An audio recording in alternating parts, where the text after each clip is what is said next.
तुम्ही सर्व माझे प्रिय विद्यार्थी विद्यार्थिनी, आज 16 वर्ष सरून गेली, 17वा वर्ष आहे हा। आणि मी व्यासपीठाला सांगू इच्छितो, फुलचंद भोसले यांनी क्रीडा शिक्षक घेत असताना सिलेक्शनाची जबाबदारी यांच्यावरती दिली होती।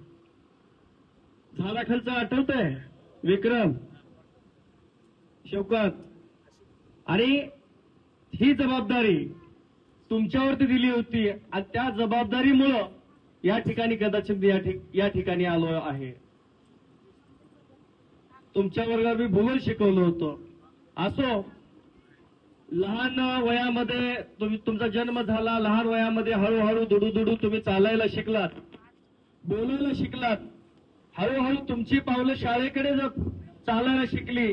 तुम्ही शाळेमध्ये गेलात, शाळेमध्ये आलात आणि वर्गानुवर्ग तुमचा पुढे गेलात आणि तुम्ही आता इयत्ता 10वीला ज्यावेळेस आला होता तो वर्ग किंवा ते वर्ष मात्र हे तुमच्या आयुष्यामधलं सगळ्यात अविस्मरणीय वर्ष आहे किंवा असेल असं 100% मला वाटतं। मित्रांनो, राष्ट्रपती झाले, उपराष्ट्रपती झाले, पंतप्रधान झाले, आमदार झाले, खासदार झाले, आणखी कोणी झाले, कलेक्टर झाले, या सगळ्यांना एक शब्द लागतो। ते सेवानिवृत्त झाल्याच्या नंतर एक शब्द लागतो, हे माजी आमदार आहेत, हे माजी खासदार आहेत, हे माजी पंतप्रधान आहेत।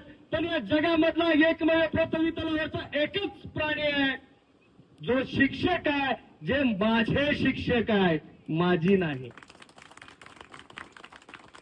ही सुधोरी घेत मला नवल वाटलं। मी उपरेसरांना म्हणालो, सर बघा, या बॅचमध्ये एक तरी मुलगा, एक तरी मुलगी बिगर कामाची आहे का?